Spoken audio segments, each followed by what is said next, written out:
4 महीना यहाँ राज्य में भारतीय जनता पार्टी की सरकार है और केंद्र में पिछले 10 साल से सरकार है। तो अभी ये सट्टा बंद नहीं हुआ है। तो ये क्या मोदी जी की गारंटी और विष्णुदेव के सुशासन के महादेव सट्टा चल रहा है साए साए। 2 अप्रैल से लेकर 7 अप्रैल तक 2022 को उसके पहले छापा डाला और 1368 करोड़ रुपया चुनावी चंदा दिया गया। सब उसको इसलिए नहीं पकड़ा जा रहा है, इनके बीच में कोई लेन देन तो नहीं हो गया, कोई सौदा नहीं हो गया। मैं पहले भी आरोप लगाया था। छत्तीसगढ़ के पूर्व मुख्यमंत्री भूपेश बघेल के ऊपर महादेव ऑनलाइन सट्टा ऐप के मामले में एफआईआर दर्ज हुआ है। यह एफआईआर ठीक लोकसभा चुनाव से पहले हुआ है, जिसको लेकर कल छत्तीसगढ़ के पूर्व मुख्यमंत्री भूपेश बघेल की ओर से प्रेस वार्ता की गई।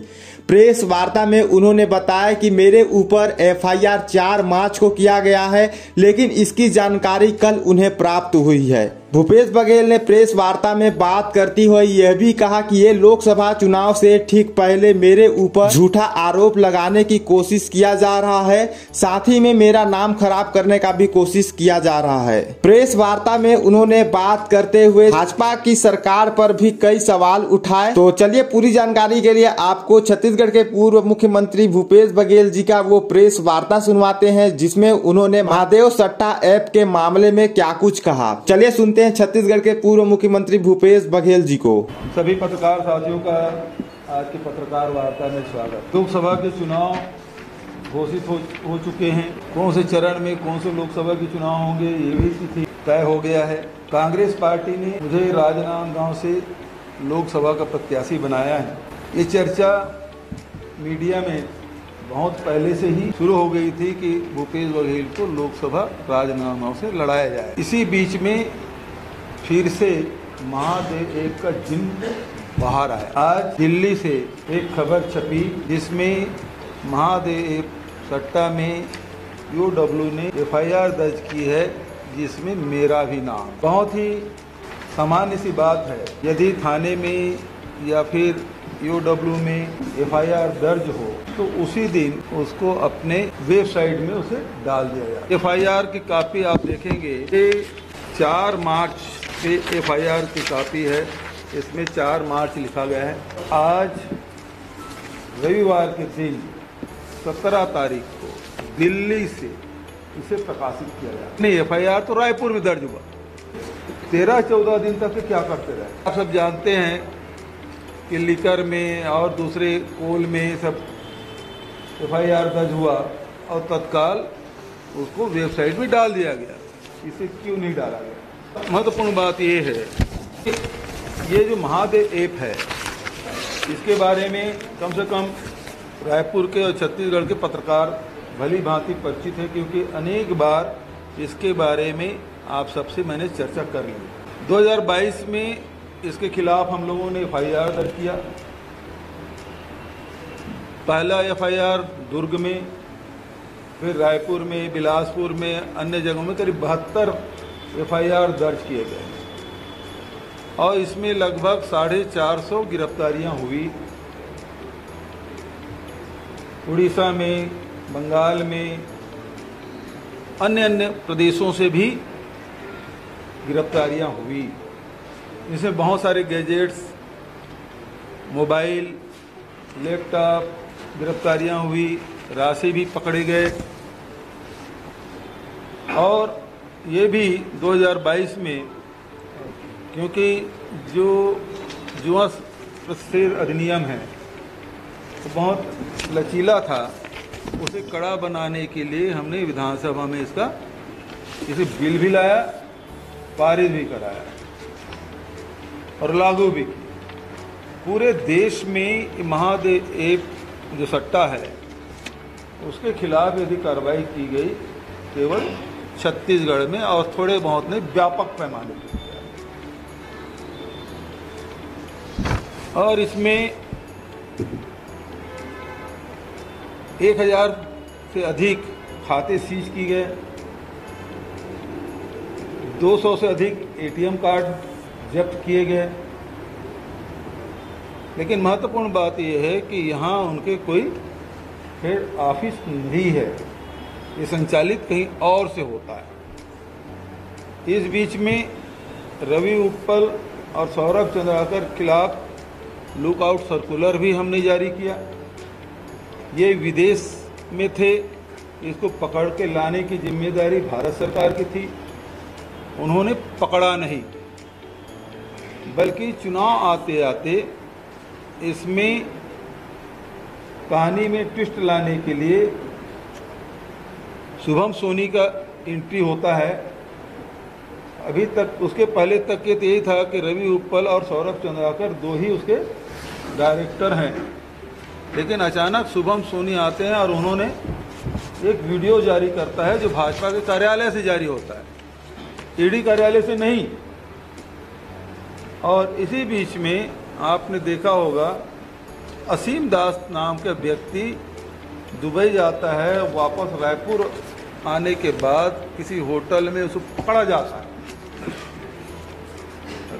राशि करोड़ों रुपये के साथ, और जो गाड़ी उपयोग करता है वो भारतीय जनता पार्टी के नेता अमर अग्रवाल जी के भाई के नाम से वो दर्ज है गाड़ी। और साथ ही उस असीम दास के फोटो अभी वर्तमान में जो विधानसभा अध्यक्ष है उनके साथ और पूर्व विधानसभा अध्यक्ष पांडे जी के साथ भी उसके फोटो दिखाई पड़ते हैं। ये विशुद्ध रूप से ये राजनीतिक FIR है, जबरन मेरा नाम डाला गया है, दबाव पूर्वक डाला गया है, और इससे स्पष्ट हो जाता है कि ये राजनीतिक प्रतिशोध के चलते ये FIR किया गया। दूसरी महत्वपूर्ण बात यह है कि गूगल को हमने ही लिखा था कि इसको महादेव को बंद किया जाए, तो हमारे निवेदन पर बंद किया गया, लेकिन बहुत सारे और जो बैटिंग ऐप मतलब इस ऐप में वो दूसरे और उसमें चला लगातार इसको चलाया जा रहा है। आज भी महादेव सट्टा बंद नहीं है।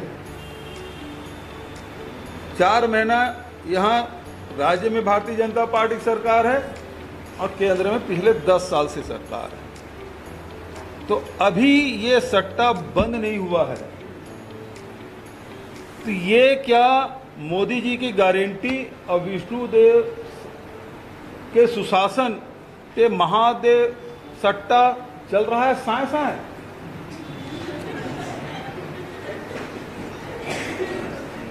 मोदी जी की सुशासन, मोदी की सुशासन, मोदी की गारंटी, विष्णु की सुशासन, महादेव ऐप चल रहा है साए साए। आज इसके संरक्षण में सब कुछ चल रहा है। जिस प्रकार से अभी जो सुप्रीम कोर्ट के आदेश के बाद निर्वाचन आयोग ने अपने वेबसाइट में जिन नामों का जो सूची जारी की गई, 14 ऐसे कंपनी हैं जहां ईडी आईटी के जांच के बाद सत्ता पक्ष के खाते में पैसा डाला गया। वो तारीख भी आप सब जानते हैं, आप सबके पास है। हालांकि कितने लोग चला रहे हैं, कितने लोग नहीं चला रहे हैं, वो अलग बात है, लेकिन ये सारी सूची आपके पास है। और मज़ेदार बात ये है कि भारतीय जनता पार्टी को सबसे ज़्यादा चंदा देने वाला कोई है तो सट्टेबाज ही है। क्या नाम है उसका भाई? Future gaming and hotel service. Future gaming and hotel services, ये 2 अप्रैल से लेके 7 अप्रैल तक 2022 को, उसके पहले छापा डाला और 1368 करोड़ रुपया चुनावी चंदा दिया गया। सबसे ज्यादा यदि किसी ने दिया है, क्यों नहीं है? जब इस सूची में वाला इसमें जब मेरा नाम है तो अधिकारियों भी नाम डाल सकते हैं।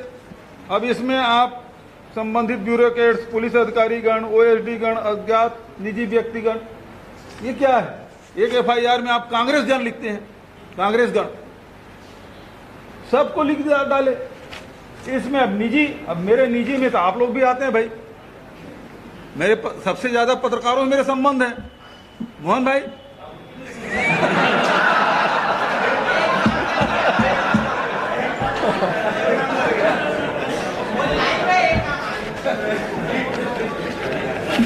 इसमें किसी का नाम नहीं है, इस बॉक्स में है ना, इसमें मेरा नाम है, तो उस अधिकारियों का नाम इसमें आना चाहिए था।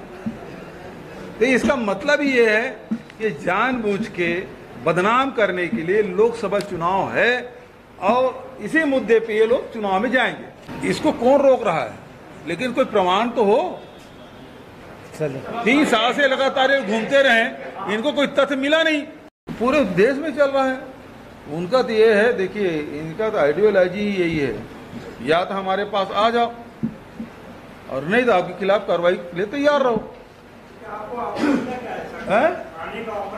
नहीं, इनकी हिम्मत नहीं है भूपेश बघेल को ऑफर देने की। हाँ शिखर जी, नहीं, बॉक्स में मेरा नाम नहीं है, बॉक्स में तो अधिकारीगण नेतागण लिख दिया, लेकिन एफआईआर में मेरा नाम है। यदि बॉक्स में अधिकारीगण और नेतागण है तो नेता का नाम लिख दिए हैं, तो अधिकारियों को भी नाम लिखना था ना। तो इस तरह से आप लोग सुन सकते हैं छत्तीसगढ़ के पूर्व मुख्यमंत्री भूपेश बघेल जी को। मैं आप सभी की जानकारी के लिए बता दूं कि एफआईआर दर्ज होने के बाद पूर्व मुख्यमंत्री भूपेश बघेल जी का ये पहला प्रेस वार्ता रहा है, जिसमें उन्होंने बीजेपी पर कई आरोप लगाए। आपका क्या कुछ कहना है, आप लोग कमेंट करके जरूर बताइएगा। मिलते हैं नेक्स्ट वीडियो में, तब तक के लिए जय हिंद, वंदे मातरम, जय छत्तीसगढ़।